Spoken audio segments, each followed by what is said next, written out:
What's up, everybody, and welcome to another episode of Rock Boys Football Podcast. Last episode, we talked about the SEC, our predictions to win the SEC, and kind of the SEC landscape as a whole. If you guys remember, Dill took Alabama and I took Georgia. So this episode is going to be the ACC. And at the top, I think me and Dill will both agree that on a particular team, spoiler, it'll be Clemson. But we're also going to have a few discussions about how the ACC might play out after Clemson. We'll talk about who wins the Coastal, which I think we both agree it's a 2-horse race between UNC and Miami. And then we'll talk about some other teams to watch for like value picks. And what teams we think might be underrated or overrated coming into the 2021 season. So without further ado, we'll start with the favorite to win the ACC, and I think it's something like minus 300 or more to win the ACC. It's pretty much a lock. The Clemson Tigers. So, Dill, what do you think about them coming into 2021? Initial thoughts is that 7, in particular, that defensive line is going to be a massive problem for anybody they play. Potentially, you could argue they're a little slower at the linebacker spot than some of the teams, but Skalski's been there forever. He's really pretty good. Braylon Spector's also really solid. So what they lack in possibly athleticism, they definitely make up for in on-field production and instincts and whatever else you want. With that defensive line, that's a really good-looking unit. Yeah. One correction real quick. Clemson's actually minus 900 to win the ACC, depending on what sportsbook you're using. So they're more than a minus 300 lock. And I can't say I disagree on that. And echoing Dill, I think they're loaded up front at the defensive line. This might be, so we talked about Georgia's defensive line in the first episode. This is probably the second best defensive line in the country. Brian Brazee, a true sophomore, so a true freshman last year, he's an absolute savage. He's 300 plus pounds. I saw a video of him at 17 years old, benching 405. Dude's built to be a stud, defensive tackle, defensive lineman. And he'll have right to his side of him Miles Murphy, who I think was another top 10 recruit in the country, along with Brazee, who they both look to take. They look great as true freshmen, and I'm nervous to see what they look like as sophomores. Looking more at the D-line position, KJ Henry and Xavier Thomas probably are going to like rotate at that other DN spot. Xavier Thomas was a former number 1 overall recruit, and I believe it was 2017. He battled injuries. He battled COVID last year. We know he has the physical capabilities, so we'll see what he can kind of bring to the table as a healthy player going into 2021. And so, yeah, what Dill said, the D-line is going to get after it up front. At the linebacker position, Skalski and Brandon Spector seems like they've been there since 8 years ago. Like they just been there, been that middle duo in that defense. Skalski has a lot of experience playing in some big games, although he's gotten kicked out of a few. And then towards the back end, they got Nolan Turner too, who's a 6-year, I believe, and he's got a lot of experience. So, and then Andrew Booth is a stud cornerback. So they're pretty loaded across the line on defense, but they did get kind of exposed against Ohio State in the semifinals of the college football playoffs. What do you have to say about that, dude? Yeah, no, their secondary you got to watch. I mean, I do like Nolan Turner as a solid college football player, but when they go up against the big dogs, they have given up some yards. They gave up a fair amount to Notre Dame, and they gave up a fair amount to Ohio State, and certainly those are two schools, especially in the case of Ohio State, who have great athletes on the edge and a quarterback who can get it to them. So I don't really see their secondary getting much better this year. Yeah, they lost. You think Andrew Booth can make a step?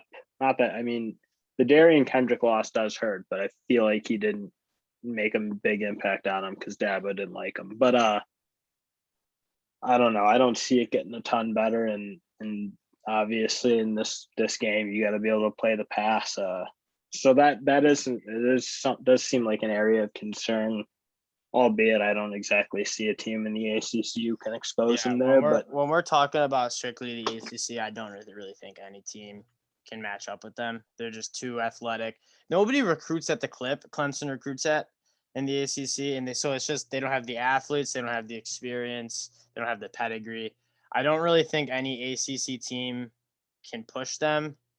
But looking at that week one, Georgia, the Clemson's coming in at 4-point favorites. I just don't see that. I think that's a crazy line. I think Georgia's going to win that football game. Clemson's a decent team, but they got exposed against Ohio State when they played a top tier offense. And so we'll move on to the offensive side of the ball in Clemson, which I think is the greater concern. So obviously they lose Trevor Lawrence, they lose Travis Etienne. Those guys have been some playmakers for Clemson for the last 3 years. That being said, I'm not too worried about those losses. DJ Uiagalelei, I think I got that name right. He's a ball player. He's very, very good at football. We saw it in the Notre Dame game. I think he threw for over 400 yards. Big, can run. He's not like the best athlete, but since he's so big, like linebackers are just struggle to bring him down. And then they bring in Lynn J. Dixon at running back, who, if you turn on his highlights, he can make somebody miss in a phone booth. Guy's very jittery, very quick. I wouldn't say he's Travis Etienne level. I don't think he has that explosiveness, but I really don't think Clemson's going to miss him that bad. And then looking at their pass catcher position. Sorry, D, go ahead. Oh, I was just gonna say, like, you talk about losing some skill, losing those two, Amari Rogers and Cornell Powell, but honestly, if Justin Ross comes back even close to what he was last time we saw him play, he's far better than either of those guys. And yep. And that young wide receiver EJ Williams looks like he could be really, really good. So I'm looking forward to seeing him play, and I think those guys will probably be a slight upgrade, honestly, from last year. I don't think Powell or Rogers, albeit they are professionals, but I think that these two, Ross and EJ Williams, probably have much higher ceilings than either of those players. So you might see a bit of an upgrade there, even though you are losing two NFL guys. Yeah. If Justin Ross comes back fully healthy and looks even somewhat of the player we saw him last time he's on the football field, he will be certainly an upgrade above Amari. He's a first-round pick if he's fully healthy and can compete. And somebody nobody really talks about across the college football landscape is Braden Galloway at the tight end position. Oh, he's really a good football player. Really like Braden Galloway. I like him too. He's a good athlete. He's a big body. He's got good hands. It doesn't seem like he gets the respect he deserves, but he's also a very, very good football player for them Clemson Tigers, and probably a reliable pass catcher for DJ coming into his first year starting. Now, I mean, having said all that, I do think their massive hole is up front, and in particular, their interior line. I think when you saw them go up against Ohio State, they were getting whipped all game, and they're not adding much. I don't know what else is going to change from last year. They're not losing guys. They lost a second-round pick in Jackson Carman. Yeah, I mean, at tackle, and they're going to slide that right tackle over. Grant, I think that guy, he's a very solid run blocker, but I'm not sure that he's the athlete needed to be a high-quality left tackle. Not that I thought Jackson Carmine necessarily was. But that was a reach. That was a reach to get him too. And in the ACC, I don't really see a defensive line really giving them that big of fits. But again, week one, Georgia. Again, we're going to talk about the Georgia Clemson game later on in the summer as it gets closer and as we kind of see what goes on in fall and summer workouts. But that's going to be a problem. Right now, looking forward to September 4th, that is going to be a big problem for the Clemson Tigers to block those four up front. They got, Tommy Togiai, Zach Harrison, Jonathan Cooper, they ate him up during the playoffs. And I worry. I think this Georgia defense line is better than those guys, so it could be a problem, especially with a young quarterback at the helm. And so we'll see what they can do. I think the Clemson Tigers are a lock to win the ACC. I wouldn't bet on them because it's like minus 900. You're not really worth it that. But let's go to a more competitive bet and a more interesting bet in both of our opinions, as we talked pre-show. Who's going to win the Coastal? So at DraftKings Sportsbook, it was UNC was plus 110 and Miami was plus 135. So it's kind of split on who's going to win. Miami a slight underdog to UNC. I think Miami's the better football team. And quite frankly, I don't think it's that close. I think these odds are really wrong. What do you think, D? No, I'm nowhere near as high on Miami as you. I do think they're clearly the probably 2-3 UNC Miami. I don't think that's super disputable.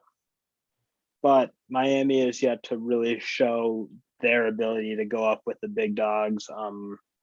Clemson really fed them last year, and UNC fed him too. I think, yeah. So it's just that's kind of my issue with them is like they are returning a fair amount of talent, and they did play pretty well last year. I wouldn't say they were great, but they were a very solid football team. And in the UNC's case, I think I'm really excited to see what Sam Howell has. I think a lot of his production was a major benefit of having 4 elite skill players around him in Carter and the Javonte Williams, and along with those wideouts.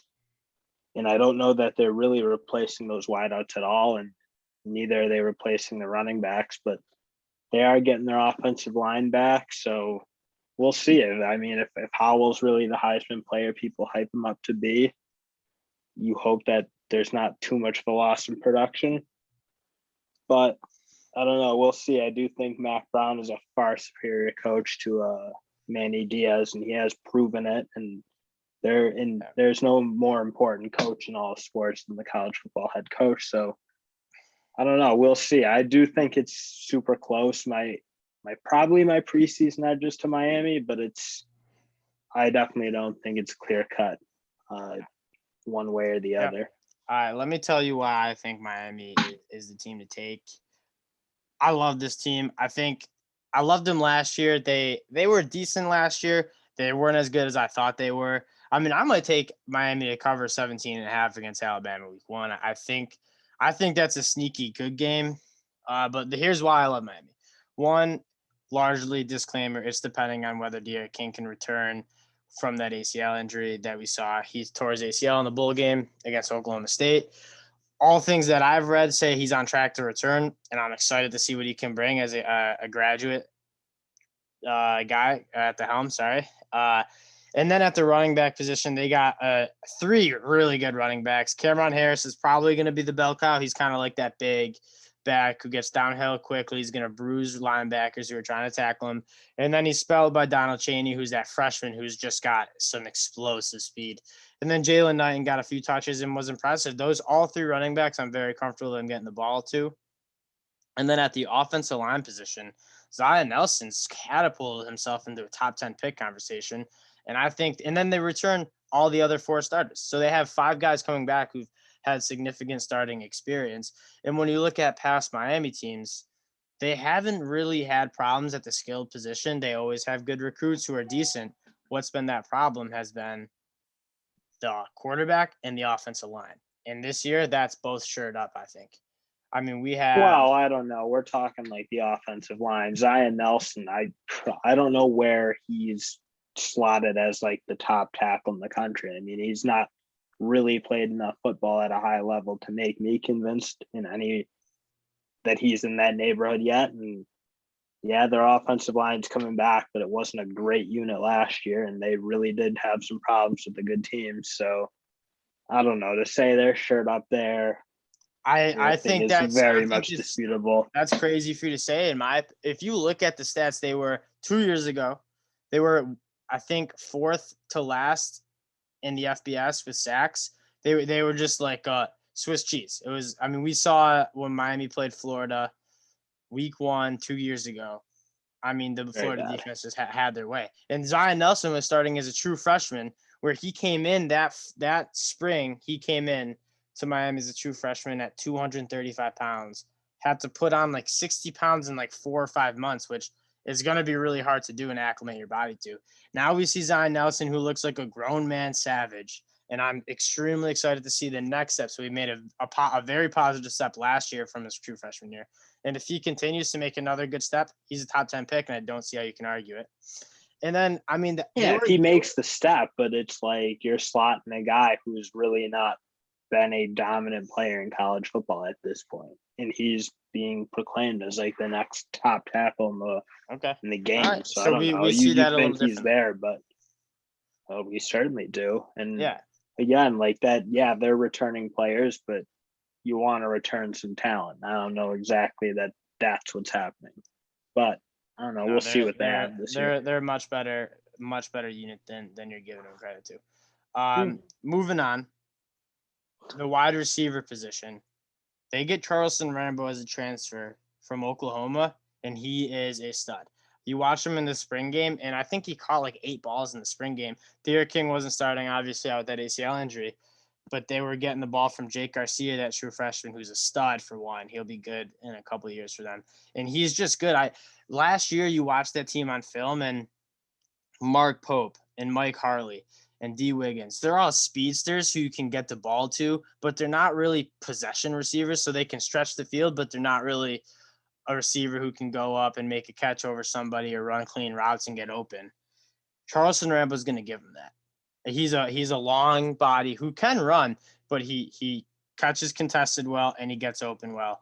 And adding him to the offense is going to be huge for D'Eriq King and that offense in Miami. I agree. That really does help because those wideouts, you're right. Like as athletic as they may be, there were a fair amount of drops and just it didn't seem like there was a whole lot of consistency at that spot for them. And you throw in, and I will say, in Miami's credit, I think Will Mallory coming back as a tight end really helped. He played a fair amount last year behind Brevin Jordan, but I don't know that they're going to miss much of a beat bringing him in and replacing Brevin as a guy D'Eriq King certainly liked to throw to last year. We'll see if he likes Will Mallory as much, but I think he's got a lot of talent. He played really well, I thought. Yeah, and then moving on to the defense, I'm a little bit concerned about that edge position. They lose, obviously, Quincy Roche, Jalen Phillips, and then Gregory Rousseau opted out. So that's a lot of production to lose at the edge position. They're going to bring in a couple guys. I think I'd have my eye on Jafari Harvey, who looked good in the spring game. He's a redshirt freshman. I think this is going to be his 4th year, so he's a redshirt freshman counting the COVID year. But, yeah, I'm a little bit nervous about the D-line and if they can get pressure on the quarterback like they did last year. Their linebackers, they're returning, but weren't an overly impressive unit. What I'm very excited about on the Miami defense is that back end. Bubba Bolden's one of the best safeties in the country. They get Tyreek Stevenson, who transferred from Georgia to Miami, who's a top 100 recruit in his class, his year.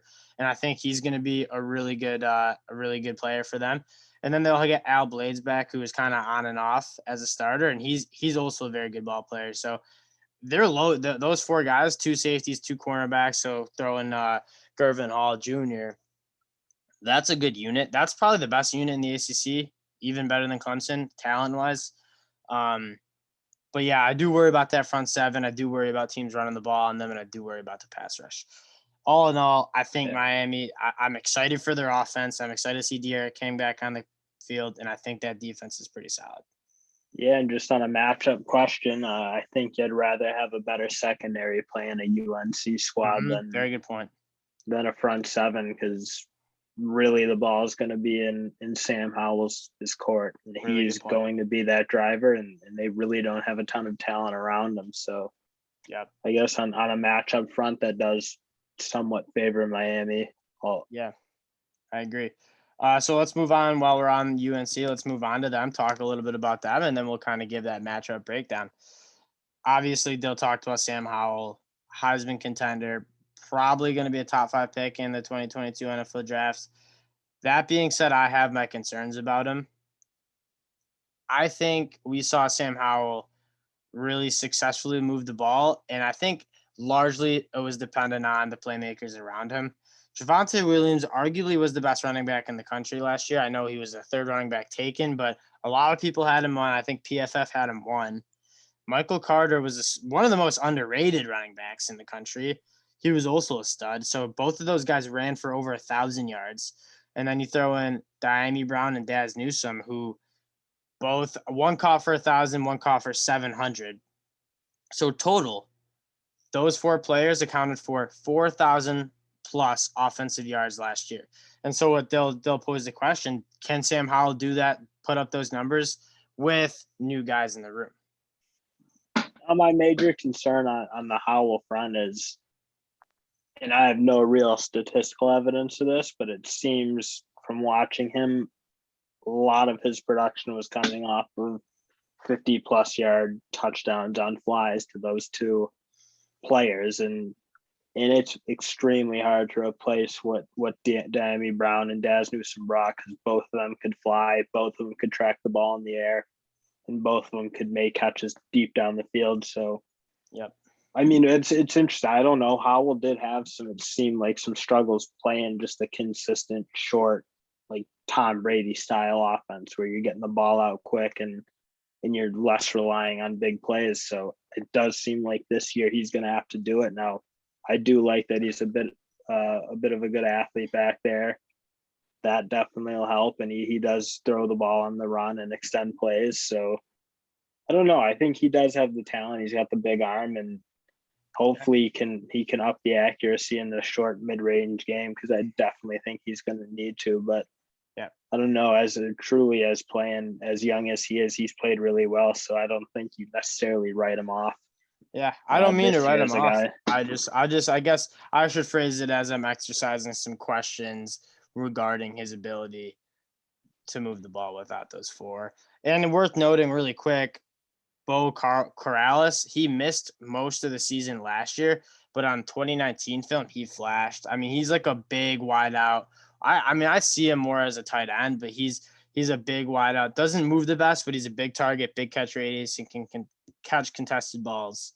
And then they obviously get the grad transfer, Ty Chandler from Tennessee, who he had a very good career in Tennessee, and I think he can kind of replace the production we saw out of Javonte Williams and Michael Carter. I don't think he's as good as either, but I'm excited to see what he can bring.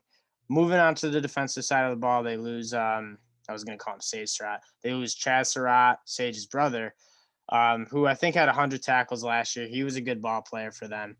What I'm excited about in this team, so I don't nearly think UNC is going to be a bad football team. I'm just higher on Miami. They got a good secondary. Tony Grimes came in. He reclassified. So he was I think he was playing at like 18, maybe even 17 years old last year. He reclassified. So he graduated early from high school, played as a true freshman, and was one of the better cornerbacks in the ACC. He comes back in his second year. He's going to be a top 10 pick. I think he's maybe not top 10. He'll be a first round pick when he decides to come out. He's an extraordinary talent. He could be a first team all ACC guy as a true sophomore next year.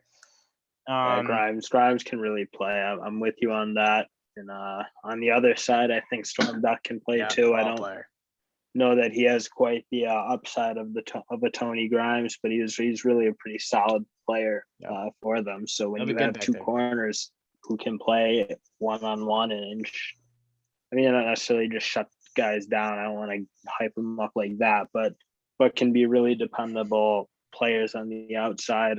That'll really help you, especially going up a team against Miami or Clemson, where they do have a fair amount of athletes and they are going to want to throw the ball. So, yeah, very good point. And then up at the defensive line spot, there's no guys who jump out with talent. And then I really like Jeremiah Gemmel. We just talked about James Skalski earlier. He's kind of like a similar vibe. So he's going to be a 5th-year senior, and he's kind of the same way. He not the most athletic guy, but he's played the game a lot. He had a lot of production. He has a lot of experience. And so he sees the game quick, and that can make up for a lot of lack of athleticism as a linebacker. And so I think he'll be decent taking over Chaz Surratt's spot, but we'll see how he can do alone. I mean, Chaz was kind of helping him out there last year. So we'll see what he can do as the kind of the leader of those linebackers. And let's get to kind of how we just see this game going down. They'll play this season. And how do you see the game going, if you had to guess early? Now, I would imagine there's going to be a fair amount of scoring in this game. I think both offenses can move the ball, and they're both going to probably play fairly fast. Now, Yep. Miami throws the ball a lot. They probably run it a little more because De'Aaron King as a scrambler in playmaking quarterback, he is quite effective in that route. So personally, I don't know. It's hard. This game's super hard to call. I think that I honestly, I'll always have a bias against Miami because I feel like they're that perennially like, are we back yet team, and they in the last 10 years have not yet been back. So it's like, yeah, they bring in talent almost every year. Well, I shouldn't say that because they've had some lean years, but they've been bringing in talent for the last 5 years, and they've really not put it together. And I wouldn't even really say they've been particularly close because the big good teams have been beating them down pretty good. So I don't know. I think that bringing up Mac Brown certainly has that program going in the right direction. And I don't know, Manny Diaz took over from Mark Richt. I don't think he's exactly taken them a step further, if you will. He's maybe just kept them flat because Mark Richt really had the team going in a not great direction, but a decent direction. So he hasn't really flipped anything with that culture. He hasn't shown the ability to beat the big teams. So I'd still probably give a slight edge to UNC. Just it seems like a sort of winning culture out there versus Miami, but I don't know. The talent does seem a little bit in the favor of Miami. So I guess we'll see. Yeah. I mean, I really just disagree with you on, I agree with you about Miami's just been perennial losers. Realistically, like every time you think they're a talented team, they just underperform. That being said, I don't get the argument that Manny Diaz hasn't been a good coach for them. I mean, this last year was their best year they've had in like 10 years. And so that's excited the fan base. And that's when I think that was Manny's second year. And so, I mean, but he wasn't taken over from like scratch. Like I know, Mark Richt had the place humming. You're seeing a positive trajectory. I don't think it's gotten much different than Mark Richt. Mark Richt came in. This looks like a very similar style of football.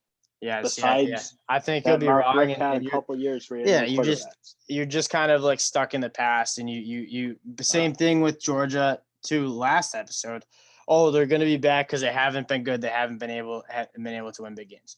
Yeah, it's different now because we talked about this pre-show. What has Miami notoriously been missing? A good quarterback. They have a stud, one of the best college quarterbacks in the country. They had it last year too, though, and they were still getting shelled. They lost by the 2 games. Yeah, they got shelled by both. They underperformed in both those games, but they're bringing almost everybody back, and I think they have a good chance to knock off UNC. I don't think they'll beat Bama, so I think they might have 2 losses. Well, actually, I don't think they play Clemson, so 1 loss to Bama, but I really think they can beat any other team in the ACC besides Clemson. So I guess we'll see. I'm a little bit more optimistic about Manny Diaz. I'm a little bit more optimistic about De'Aaron King. I think those wide receivers, especially with the addition of Charleston Rambo, excites me about their offense. They have a staple of running backs. And so I have Miami. I think it'll be a touchdown. I really don't think it'll be close. It's not going to be a blowout, but I don't think it'll be that close either. I think Miami's the better team. And I guess we'll see. That can go onto the board of some of our side gentlemen bets.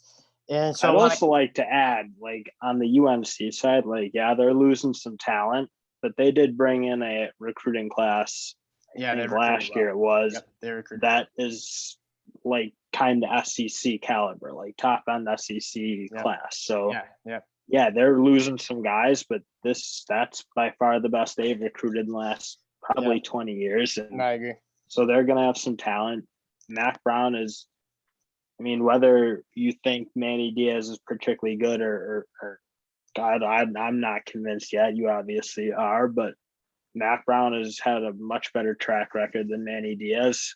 And I do believe in him. And I think that he's got this program trending. So yeah, they're going to lose some guys, but it's going to be very exciting to see what they can do with the sophomores that are coming in, who are going to be an extremely talented bunch. So we'll see what they can replace and if they can add some firepower either on offense or defense. So no, I agree. I think Mac Brown has that team going in a positive direction. I think this is the year Miami knocks him off. And so it's kind of to close out our discussion. Are there any other teams in the ACC that you think are undervalued? You know who I think. A little bit of a homer there, but I do think this team's going to be very good. Are there any other teams you want to discuss who you think maybe are overvalued or undervalued, who might have some good lines to make some money off of next season? Who you got? I'm pretty sure Virginia Tech is going to come in as a far overvalued football team. I thought they were not very good last year. I think they were. Somehow they had some like decent rushing, or not decent, but very good running game last year. Yeah, but best in the ACC. I think that had a primary, like they did have two very talented players in Hendon Hooker. Granted, he was hurt, and their running back was obviously very good. In the Khalil draft Herbert. pick. I think Khalil Herbert was one of the best running backs in the draft last year. He averaged like 7.8 yards a carry last year. Like, that's disgusting. And obviously they had Christian Darrisaw, who's a mauler in the rug game. They lose all three of those guys. They didn't really show they can throw the ball with what they have. And so their running game's obviously going to take a dip. Their defense stunk. Their passing offense stunk. So and Vatek always comes in as like, oh, like it's a football program. Like, this ain't 2010 anymore. And every this year isn't Beamer's Virginia Tech. I agree. It just isn't. And so I think early on in the season, look to maybe fade them. I think they're going to come out not as good as many people think. I'm quite frankly stunned Justin Fuentes is still there, because he took over a program that honestly was pretty good from Frank Beamer. And I don't know. It seems like he's been moving backwards. Just you never get a good feeling about. This year they're going to be really bad. I mean, what they do on offense, it's like I don't even know how to describe it, but it just I get a bad feeling watching it. It's just very gimmicky. They don't throw the football, so I don't know how you can win with that. And Justin Fuentes really doesn't seem like he's the guy for that job. So I don't know. This might be the end of the line for him. Yeah, and, it could get ugly there. But having said that, people always kind of think they are good coming in, and I do think there will be a little unnecessary hype coming in with that football team. So I agree. I guess a team, to kick it to myself, a team that I think is kind of the opposite end of the spectrum, always underrated, and they for the last 4 years have been surpassed expectations, is the Wake Forest Demon Deacons. I graduated there. I went to school there. I like the team. I like the players. So I'm a fan of Wake Forest, but I think that they're going to be a very good team this year. And look, Wake Forest just isn't thought to be a football school. They were like 3-9 for like 7 straight years. And the last 4 years, they've gone 6-6. And this was their first time losing a bowl game to Wisconsin in 4 years. So this is a good program that Dave Clawson has. And let me tell you, I think this is the year that they're going to be very good. So we all know this COVID eligibility. You get that extra year. So even if you redshirted, you get another year. So Wake Forest has, I think, 4 starters who are going to going into their 6th season at Wake Forest. And that's Wake Forest's recipe right there. They don't recruit like Clemson. They don't recruit like Miami. They recruit notoriously bad. But they get these athletes who a lot of times are overlooked. They redshirt them. They get them stronger. They get them faster. And then those guys stay 5 years, and they contribute their 5th year. And so this year with COVID, you get a couple of guys who you've had in the program for 6 years now, and they're going to be good. And they return, I think it was 21 out of 22 players on offense and defense. 21 guys have had significant starting experience in the past. Their whole offensive line's returned. Their quarterback's returned. Every single pass catcher's been returned, including Jaquari Roberson, who's going to be – I think he has a chance to be a first-round pick. He runs really good routes. He's a very good athlete, has very good hands. And then they get Christian Turner from Michigan. So they have Christian Beal-Smith and Christian Turner in the backfield, who I think both have chances to be second-team All-ACC running backs. And then if Sam Hartman can take a step, I'm excited for this team. And, yes, I know you have your questions about Sam Hartman. He threw 4 interceptions in the second half of Wisconsin. Well, the questions are, can he avoid having games where he gives them no chance? Because he does throw you 3-ish of those a year. And it seems like, oh, man, what, like, we can't win this game, and it's over turn the ball because over. he's Yep. putting the ball in harm's way 50 like just too many times, and he's not making plays. So I do think when he's playing well, he is very, very good. But he is going to have to try to avoid those games where he just shoots him in the foot, and they're kind of like a dialed down Matt Corrales. Tell right away. Player, in my opinion. Yeah, exactly. Yeah. Well, he is not the athlete of Matt Corral, but he is not the upside. Yeah. No, I agree. But when he's playing well, he's very good, and they're running the ball. They're playing like their hair's on fire, running 1,000 plays a second, and which I hate. That's the recipe for. Well, it works for them. I don't know why you dislike it. You don't get that. They don't win if they don't play that, or they don't score if they don't play super fast and use the tempo, because they're not a super talented team. And I shouldn't say I don't know. You can't question what it does. It does hamper their defense a little bit, but that cuts both ways. You need to score to win, and I get frustrated. I get frustrated when they go 3 and out in 30 seconds. I mean, there's times last year where they run. You can't avoid it. I know. I get frustrated. The only way they can play. It's their identity. You think they can line it up and go like? I'm trying to think of the teams that run it slow, like it's their identity. Like a Bama style. I don't know. You have to. Right. They use that tempo. They use it really well. And all right. We're moving on. That's their identity. I understand why they do it. Sometimes I get frustrated. On the defensive side of the ball, they obviously lose Boogie Basham. He's probably the best player on defense they've had since Curry back in their heyday. He was very good. I think he had like 23 games at one point with either a tackle for a loss or a sack, and they lose him.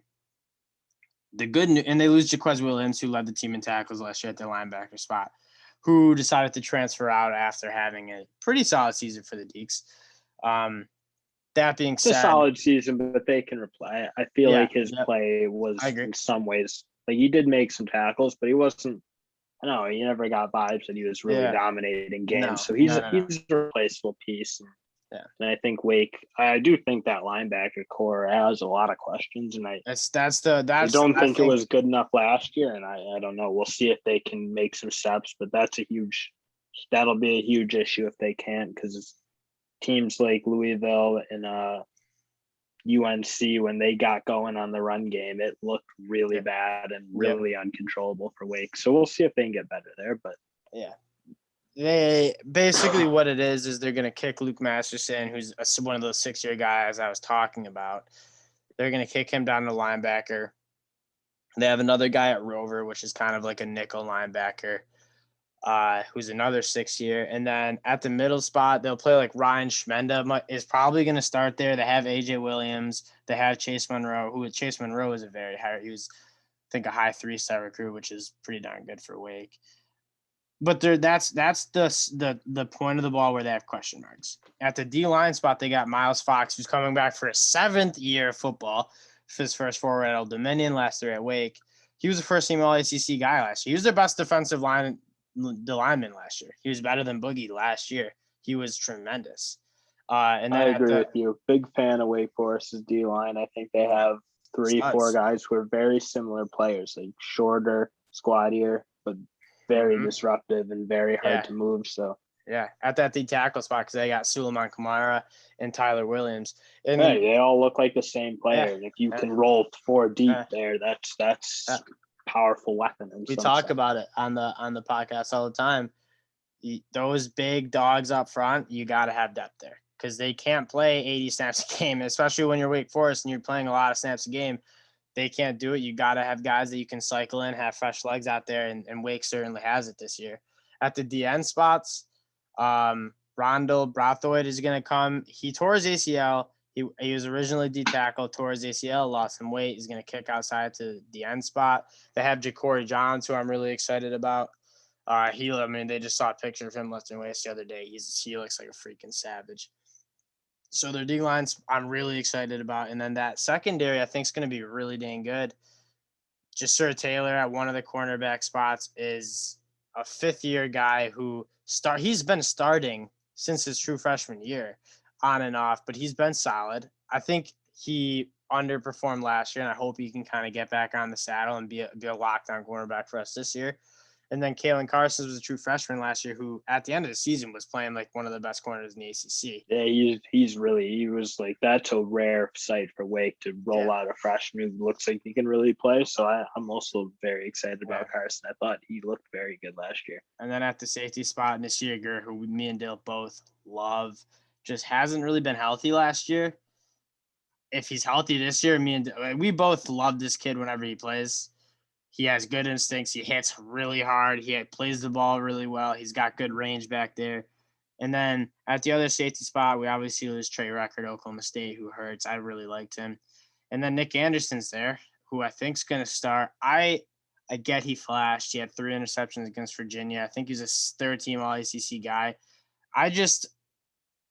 I'm nervous about his athleticism. He's a former walk-on. So he's a walk-on true freshman playing ACC, starting at a safety spot in ACC last year. And I just worry about his athleticism. Like if he's trying to make a one-on-one tackle in space against a wide out or a running back, he missed those last year. He plays hard. I want to like him. I like him but I just want to like him more as a football player. I have my question marks about him. I'd be surprised if he starts, but we'll see what he can bring.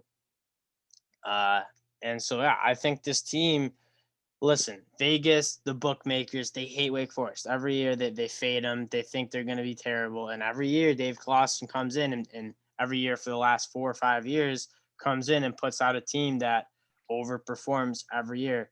And so looking at some early games against Old Dominion and then some early ACC games, they have a lot of winnable football games, obviously, besides Clemson. I think they can bang with any team in the ACC. They don't play Miami. They play UNC. And then every other ACC team I think they can bang with. I think this might be the year we go over 6-6. I think we can go 8-4 maybe. We'll see. But, yeah, I'm excited for this team. I'm excited to make some money off this team. And that would be my pick, that we went a little longer on Wake Forest than I would have liked. But I'm excited about this team. I think they're going to be really good. Yeah, I'm with you. I do like that Wake Forest football team. If we're talking like college coaches and how important they are, I think there is potentially no more important coach to a program than Dave Clawson. And it seems like he's committed to that program and he likes being there, and he's done as good of a job as any coach in this country doing what he's done at that program, because he took them over. They were a dumpster fire, and I don't know, they went years, it seems like, without winning ACC games. Now he's made them a very competitive team in that league. So kudos to him. And I don't know, what else can you say? I really do think he's done as good of a job as anyone. So yeah. So I think that'll do it. I think that's kind of all the notes we had for the ACC. We really don't think it'll be that competitive. We think Clemson obviously wins the ACC. We disagree at that coastal spot. We'll see if Miami can beat UNC this year. And then, yeah, we kind of both agree that Wake Forest can be a pretty competitive team. I think I'm a little higher, but we're excited for the ACC. Obviously, outside of Clemson, there's going to be a lot of good games, and we'll see how the ACC plays out. So to wrap up, thanks everybody for listening again. We'll be back later this week with some Big 12 discussions and who we think the teams to beat in the Big 12 and who can be some playmakers there. So like and subscribe to the channel, and thanks all for listening. Talk to y'all soon.